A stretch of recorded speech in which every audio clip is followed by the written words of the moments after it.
আমরা আজকে দীপ্ত কণ্ঠে ঘোষণা করছে, দীর্ঘ ৩৭ বছর রাজনীতির পথ চলায় পীর সাহেবের চরমনাই প্রমাণ করেছেন, পীর সাহেব চরমনাই একজন মানবতাবাদী নেতা, পীর সাহেব চরমনাই একজন আদর্শবাদী নেতা, পীর সাহেব চরমনাই একজন ইনসাফ পরায়ণ নেতা।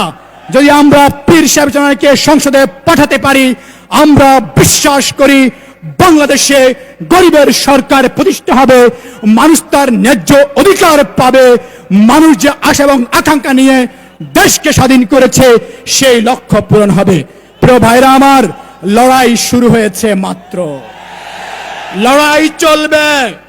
বর্তমান ফ্যাসিবাদী সরকারের পতন না করা পর্যন্ত ইসলামী ছাত্র আন্দোলন বাংলাদেশ, ইসলামী যুব আন্দোলন বাংলাদেশের নেতাকর্মীরা রাজপথ ছাড়বে না ইনশাআল্লাহ।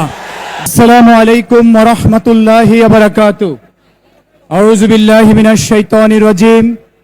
বিসমিল্লাহির রহমানির রহিম। অথর্ব প্রধান নির্বাচন কমিশনারের পদত্যাগ, ব্যর্থ নির্বাচন কমিশন বাতিল, পিআর পদ্ধতি প্রবর্তন এবং বিদ্যমান সংসদ ভেঙে দিয়ে জাতীয় সরকারের অধীনে একটি সুষ্ঠু গ্রহণযোগ্য অংশগ্রহণমূলক নির্বাচনের দাবিতে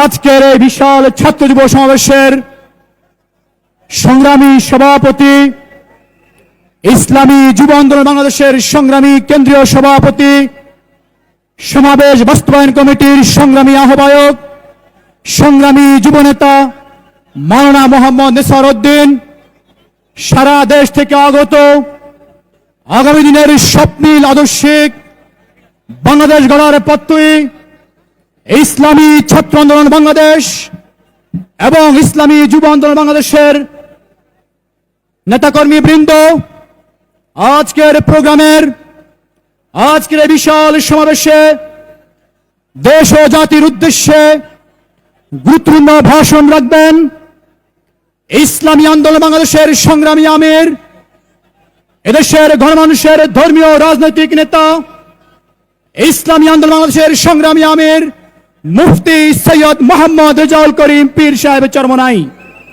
মঞ্চে উপবিষ্ট জাতীয় কেন্দ্রীয় নেতৃবৃন্দ, আপনাদের সবাইকে জানাচ্ছি ইসলামী ছাত্র আন্দোলন বাংলাদেশের পক্ষ থেকে আন্তরিক শুভেচ্ছা এবং অভিনন্দন।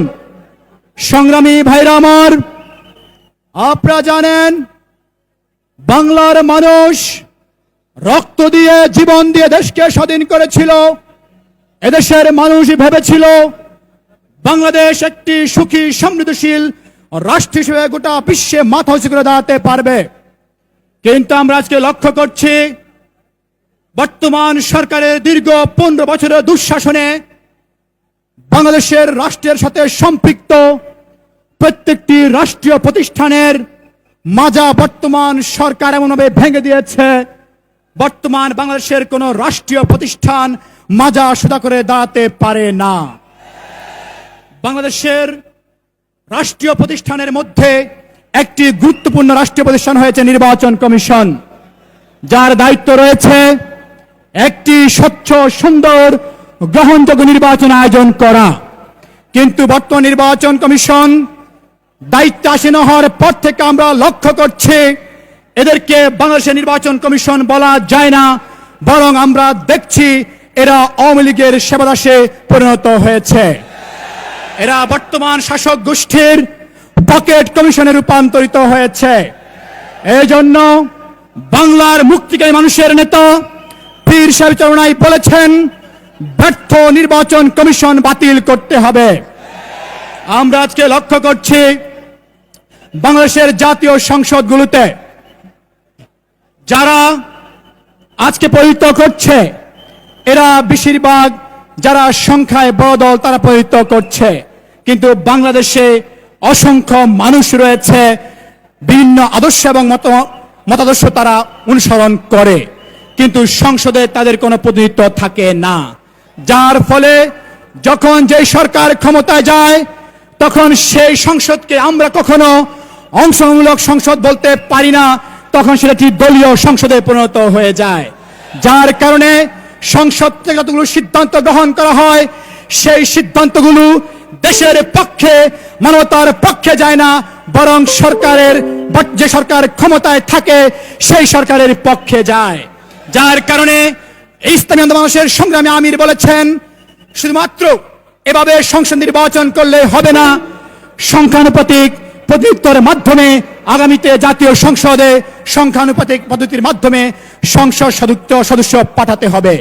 আমরা মনে করি যদি সকল সংগঠনের প্রতিনিধিত্বের মাধ্যমে জাতীয় সংসদ পরিচালিত হয়, আমরা বিশ্বাস করি বাংলার মানুষ যে লক্ষ্য নিয়ে দেশকে স্বাধীন করেছে সেই লক্ষ্য পূরণ হবে। প্রিয় ভাইরা আমার, আমাদের একটি দাবি হয়েছে, দলীয় সরকার নয়, কেয়ারটেকার সরকার নয়, আমরা জাতীয় সরকার নির্বাচন চাই।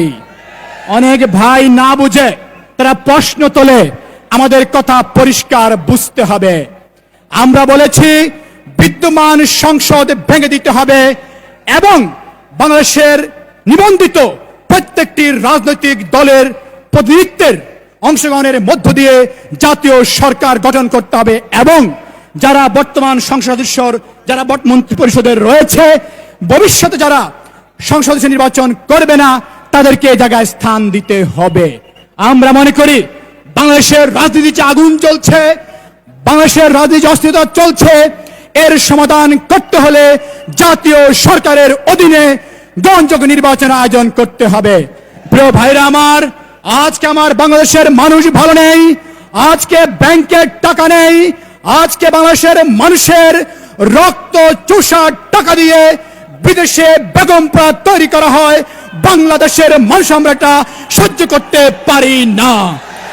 আমরা চাই বাংলাদেশের মানুষ যে লক্ষ্য নিয়ে দেশকে স্বাধীন করেছে, আমরা চাই বাংলাদেশের মানুষ যে উদ্দেশ্যে দেশকে স্বাধীন করেছে, এদেশে গরিবের সরকার প্রতিষ্ঠা হবে, এদেশে মজলুমের সরকার প্রতিষ্ঠা হবে, এদেশে ন্যায়ের সরকার প্রতিষ্ঠা হবে। আমরা আজকে দীপ্ত কণ্ঠে ঘোষণা করছি, দীর্ঘ 37 বছর রাজনীতির পথ চলায় পীর সাহেবের চরমনাই প্রমাণ করেছেন, পীর সাহেব চরমনাই একজন মানবতাবাদী নেতা, পীর সাহেব চরমনাই একজন আদর্শবাদী নেতা, পীর সাহেব চরমনাই একজন ইনসাফ পরায়ণ নেতা। যদি আমরা পীর সাহেব চরমনাইকে সংসদে পাঠাতে পারি, আমরা বিশ্বাস করি বাংলাদেশে গরিবের সরকার প্রতিষ্ঠা হবে, মানুষ তার ন্যায্য অধিকার পাবে, মানুষ যে আশা এবং আকাঙ্ক্ষা নিয়ে দেশকে স্বাধীন করেছে সেই লক্ষ্য পূরণ হবে। প্রিয় ভাইরা আমার, লড়াই শুরু হয়েছে মাত্র, লড়াই চলবে। বর্তমান ফ্যাসিবাদী সরকারের পতন না করা পর্যন্ত ইসলামী ছাত্র আন্দোলন বাংলাদেশ, ইসলামী যুব আন্দোলন বাংলাদেশের নেতাকর্মীরা রাজপথ ছাড়বে না ইনশাআল্লাহ। দেখা হবে রাজপথে, কথা হবে স্লোগানে। ধন্যবাদ সবাইকে।